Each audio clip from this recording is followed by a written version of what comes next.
болохоор бол ерөнхийдөө хуруугаар хэмжиж байна.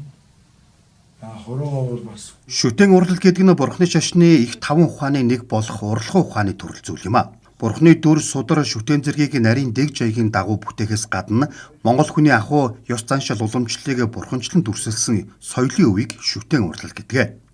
Тиймээс шүтэн урлаач нь бүтээлийнхаа талаар ариун мэдлэгтэй, урлах туршлагатай, бие сэтгэлээ аривсгасан нэгэн байх ёстой гэдэг. Өвөр хангай аймаг нь 18 дугаар зууны үед ном судрын барлах хэвлэлээр алдартай байсан. Үүний нөлөөгөөр урлаачд олон байдгийг шүтэн урлаач Буян Баатрах ярьлаа. за энэ 10 хүрээнд болохоор халах даяар бар төрийн юм алдарсан. Энэ 10 хүрээнд болохоор номын бар болон бурхны бар янз янзын барыг сийлж, судар номын барыг сийлдэг байсан.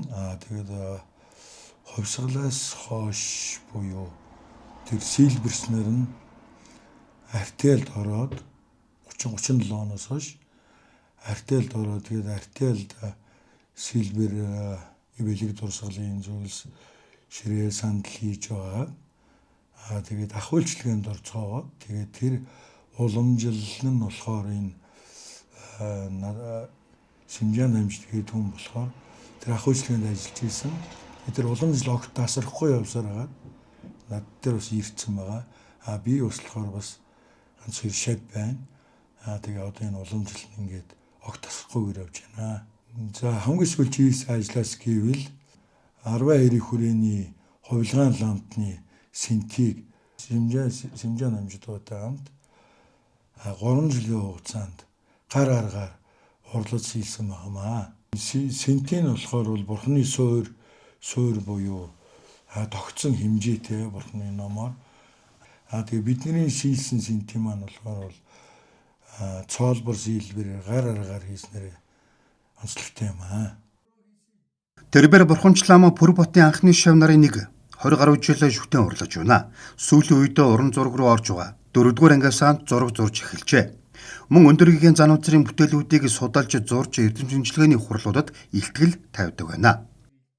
Өндөр гэгэний 5 дүр гэж байдаг. Тэр 5 дүрийнх нь нэг дүр нь энэ багхгүй. Энэ үрс гарах хувцастай. Тэр морин хөрөм гэдэг нь шүү дээ.